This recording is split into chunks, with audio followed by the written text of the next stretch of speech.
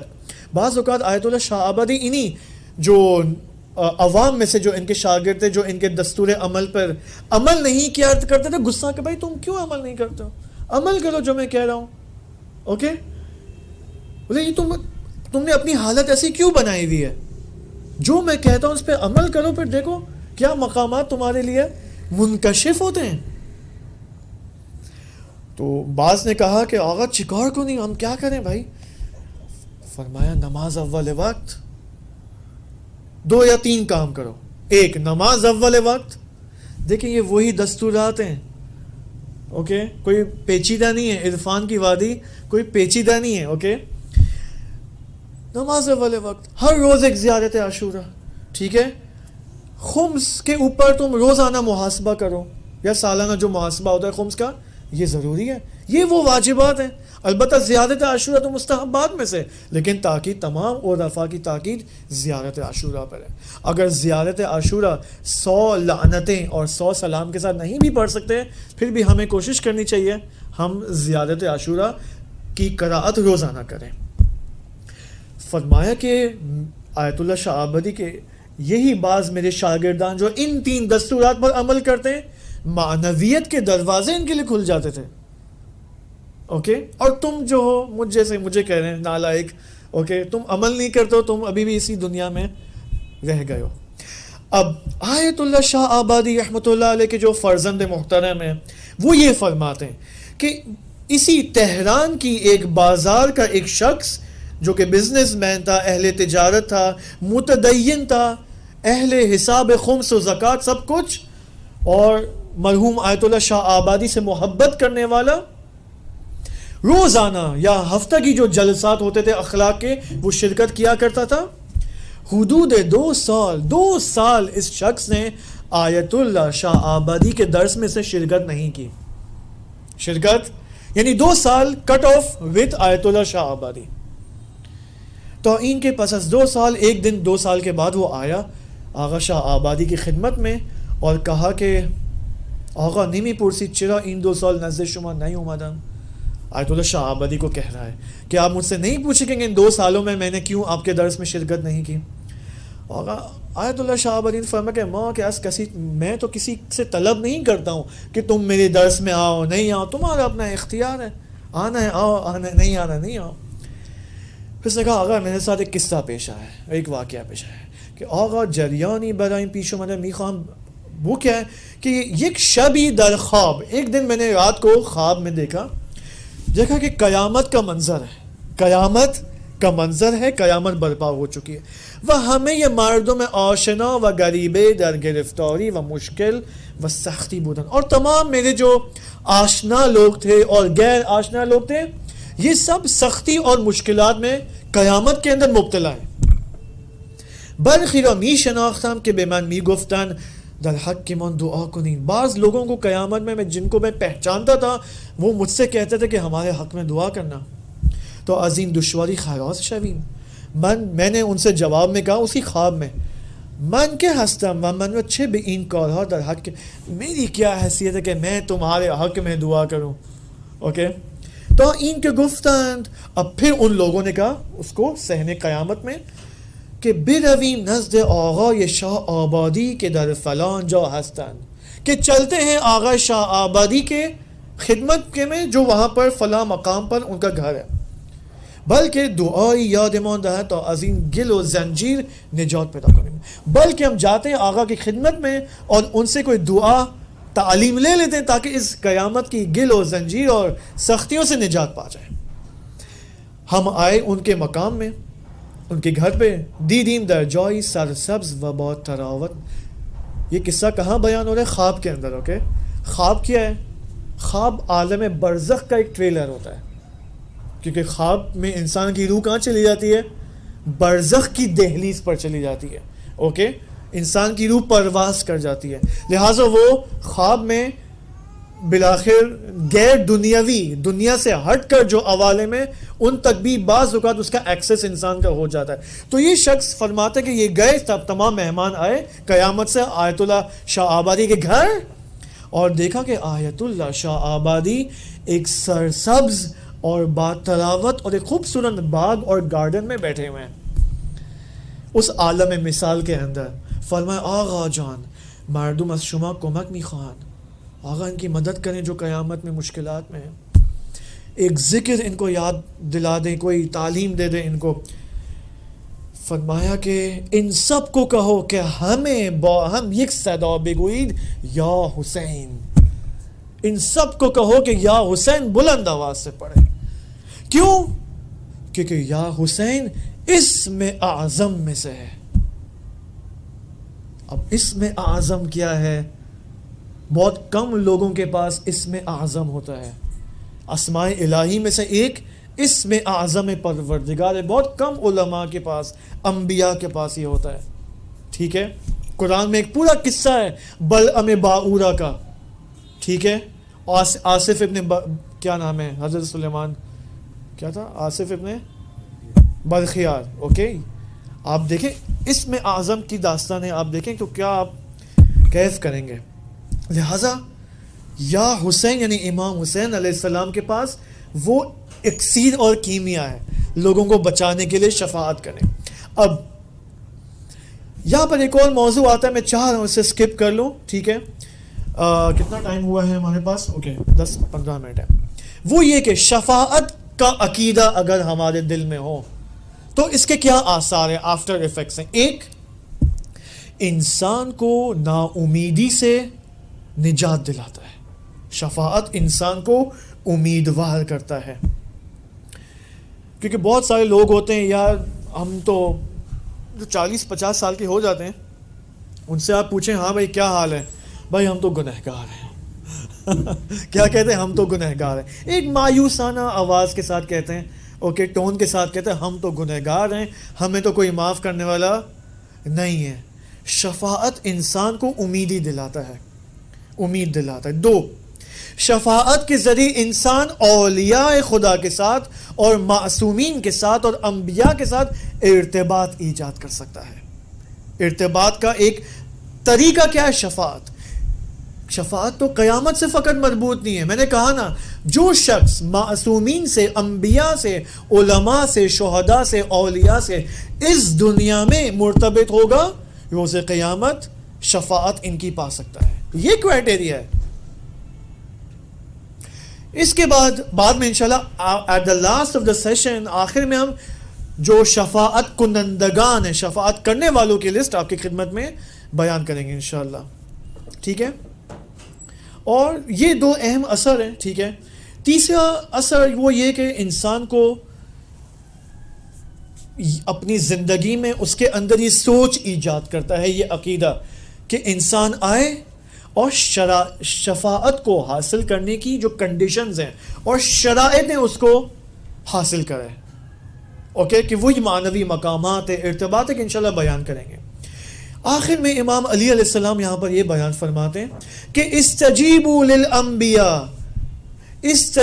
للانبیاء اللہ وسلموا بامرہم وعملوا بطاعتہم تدخلوا فی شفاعتہم. ایزی راستہ بتا رہے ہیں شفاعت میں داخل ہونے کے لیے. کیا فرما رہے ہیں؟ 1, شفاعت چاہیے. 1, یہ کام کرو. پہلا, پیغمبروں کی اطاعت کرو اور ان کے اوامر کو اور ان کے احکام کو اور ان کے آرڈرز کو اپنی گردن میں لٹکا دو کہ بھائی یہ احکام ہے.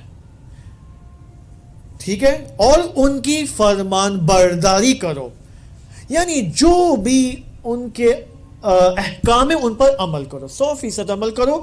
تدخلوا فی ان کی شفاعت میں داخل ہو جاؤ گے.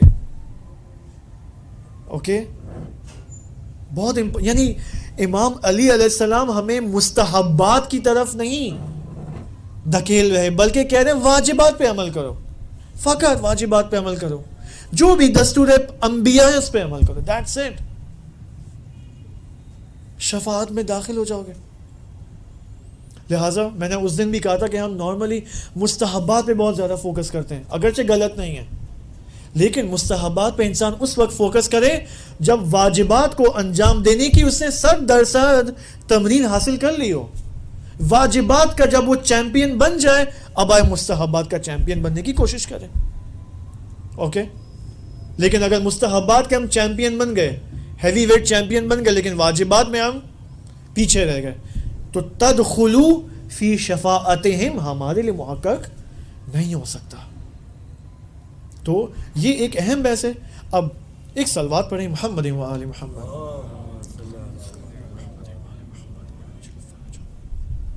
ایک روایت میں امام صادق علیہ السلام دیکھیں کیا فرماتے ہیں. صحرائے محشر کے بارے میں فرماتے ہیں کہ ہر کس اپنے امام کے ساتھ محشور ہوگا, چاہے وہ امام حق کا ہو چاہے وہ امام باطل کا ہو. ثم یخرج مناد من عند الرحمن, پھر ایک ندا آئے گی خدائے رحمان کی جانب سے.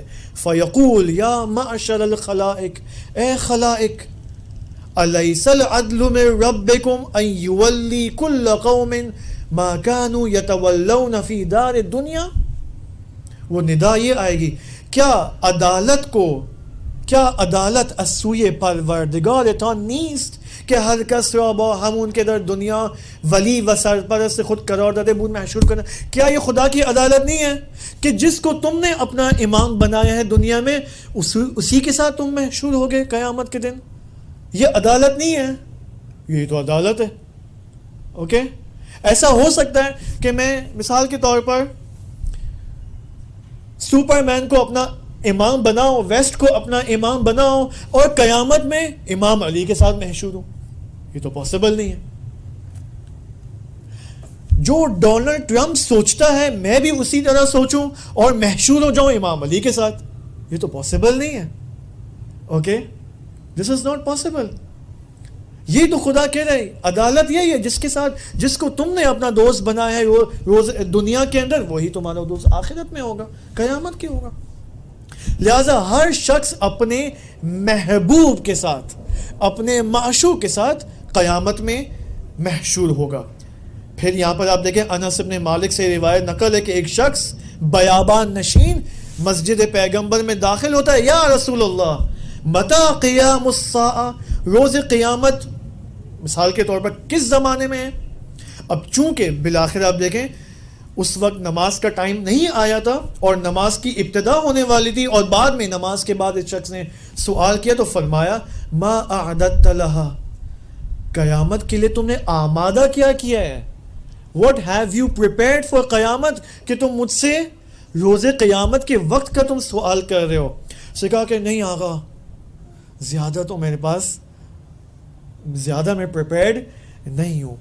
پھر یہاں پر فرماتا ہے کہ نبی اکرم فرماتے المرء, ایک شخص مع من احب, اس شخص کے ساتھ محشور ہوگا جس سے وہ محبت کرتا ہے. کیا مطلب آمادگی برائے قیامت؟ آمادگی وہی محبت ہے. ابھی میں کسی نہ کسی سے محبت کرتا ہوں, آپ کسی نہ کسی سے محبت کرتے ہیں, یہی آمادگی ہے. جس سے محبت ہے اس کے ساتھ حشر ہے روز قیامت, اس کے ساتھ انسان محشور ہوگا روز قیامت. لہٰذا یہاں پر ایک بحث وجود میں آتی ہے الحاق کے نام سے, سنت الحاق. خدا کی بہت ساری سنتیں, ان میں سے ایک سنت الحاق ہے. مثال کے طور پر والذین, بسم اللہ الرحمن الرحیم, والذین آمنوا, وہ لوگ جو ایمان لائے, واتبعتهم ذریتهم بایمان الحقنا بهم ذریتهم, وہ لوگ جو ایمان لائے ہیں اور ان کی جو اولاد ہیں اصل ایمان کے اندر ان کے تابع تھے, اور ان کی ذریت اور ان کے جو فرزندان ہوں گے وہ ہمارے ساتھ ملحق ہو جائیں گے. جن کے تابع ہیں ان کے ساتھ الحاق کر دیا جائے گا, ان کے ساتھ اٹیچ کر دیا جائے گا ہمیں ان دی اینڈ. اب یہاں پر بہت ساری تفصیلات ہیں. انا مثلا انا و علی ابوا هذه الامه, اگر میں علی اور محمد صلی اللہ علیہ وآلہ وسلم کو اپنا حقیقی والد مانتا ہوں اور اس والد کی روزانہ اطاعت کرتا ہوں, تو ان دی اینڈ میں کس کے ساتھ ملحق ہو جاؤں گا؟ علی و محمد کے ساتھ ملحق ہو جاؤں گا صلی اللہ علیہ وآلہ وسلم. اب یہاں پر ایک سوال ہے, ایک کوشچن ہے کہ وہ لوگ جن کا رتبہ پائن ہے, چھوٹا ہے, لیول آف ایمان بہت کم ہے, عمل ان کے کم ہے, ایمان ان کا کم ہے. دوسری طرف سے آپ دیکھیں ان کے جو اجداد ہیں, اوکے, اگر آپ کو یاد ہو کل ہم نے بات کی تھی, کل یا پرسوں کے سیشن میں, ٹھیک ہے, اکاؤنٹ ٹرانسفرز کی بھی ہم نے بات کی تھی, ٹھیک ہے, یہ سب انشاءاللہ آنے والا ہے. اوکے, اب یہاں پر ایک سوال جو ایک شخص نے کیا ہے وہ یہ سوال دیکھیں کیا ہے کہ ایک طرف سے اعمال کم ہیں انسان کے, ایمان کا رتبہ کم ہے, اور دوسری طرف سے عمل پدران ہم بے آنها دادنی می شود, جو آباء و اجداد کے جو اعمال ہیں وہ فرزندوں کو سپرد نہیں کیا ہے, فرزندوں کے اکاؤنٹ میں ٹرانسفر نہیں ہوں گے تاکہ ہم کہہ سکیں کہ بھائی ان کا عمل زیادہ ہو گیا ہے, اب یہ شفاعت بھی ان کی ہو سکتی ہے. تو یہ لوگ جن کا عمل کم ہے یہ کیسے شفاعت پائیں گے, ان کا الحاق کیسے ہوگا اس سنت الحاق کے اندر؟ یہاں پر ایک عالم نے جو جواب دیا ہے وہ میں آپ کی خدمت میں پیش کرتا ہوں. یہ فرماتے کہ در مسئلہ شفاعت یہ ایک اتفاقی در نفس شفاعت شوندے, یہ بہت دقیق بحث ہے, ہاں اس کے لیے واقعی ڈیٹیل سیشنز چاہیے. شفاعت کے اندر جب مثلا ٹھیک ہے ایک یہاں پر نبی ہے وہ اس انسان کی شفاعت کر رہا ہے, یہ جو شفاعت کا جو پروسیس ہے نا, اس پروسیس کے اندر شفاعت کیے جانے والے شخص کے اندر ایک انقلاب ایجاد ہو رہا ہے, ایک تحول اور چینج اس کی روح کے اندر ایجاد ہو رہا ہے. اور کسی کے وہ شخص جو کہ اہل گناہ ہے, اہل معصیت ہے, لیکن اس کے دل میں ایمان اور ولایت و محبت بے اہل البیت ہے, بے واسطہ ہمون ایمان و محبت گناہانش پاک می شود, اسی ولایت اور محبت کے نتیجے میں اور واسطے سے اس کے تمام گناہوں کو پاک اینڈ ڈیلیٹ کر دیا جائے گا. وہ بلکہ تبدیل بے حسنے می گر, بلکہ نہ فقط پاک کیا جائے گا, ڈیلیٹ کیا جائے گا, بلکہ اس کے گناہ حسنات میں تبدیل ہو جائیں گے. یہ شفاعت کا ایک پروسیس ہے جو گنہگار مومنین کے ساتھ پیش آئے گا. لہٰذا یہ جب انسان معصیت کرتا ہے, مثلا جھوٹ بولنا ہے, غیبت کرنا ہے, شراب پینا ہے, تہمت لگانا ہے, یہ سب اس کے آفٹر ایفیکٹس انسان کی روح پر پڑ رہے ہیں. اس وقت انسان کی روح پولیوٹڈ ہو چکی ہے ان گناہوں کی وجہ سے. لہٰذا شفاعت کے وقت چونکہ وہاں سے رحمت حق کے الہی اس کو شامل حال ہو گئی ہے, تو یہاں پر ان الحسنات یذہبن السیئات کا قاعدہ لاگو ہوگا کہ حسنات سیئات کو پاک کر دیں گے. یہاں پر اسی وجہ سے علماء فرماتے ہیں کہ اگر انسان نے کوئی گناہ کیا ہے تو اس کا فوراً ایک توڑ بجا لائے اپوزٹ, تاکہ یہ سیئات اس کے پاک ہو جائیں. اگر میں نے جھوٹ بولا ہے, ہم علماء سے پوچھیں کہ جھوٹ جو کہ ایک بدی ہے, ایک گناہ ہے, اس کو میری اپنی روح سے ڈیلیٹ کرنے کے لیے میں کون سا عمل حسنہ بجا لاؤں تاکہ اس کو بجا لانے سے یہ جھوٹ کی جو پلیدی میرے روح کے اندر وہ پاک ہو جائے, وہ ڈیلیٹ ہو جائے. اب یہاں پر پوری بحث ہے اخلاق کے اندر کہ اگر انسان نے یہ گناہ کیا ہے تو اس کا یہ توڑ ہے, تعویذ نہیں ہے, توڑ, عمل حسنہ. عمل سیئہ کے مقابلے میں یہ عمل حسنہ کہ یہ انجام دو گے, یہ عمل سیئہ اس کے آثار ڈیلیٹ ہو جائیں گے انسان کی روح سے. یہی قاعدہ روز قیامت اس کے اوپر اعمال ہوگا شفاعت کے ذریعے. تھک تو نہیں گئے؟ تھک گئے سب میرے خیال میں. بعض لوگوں کو نیند آ رہی ہے, بعض لوگ خمیازے لے رہے ہیں.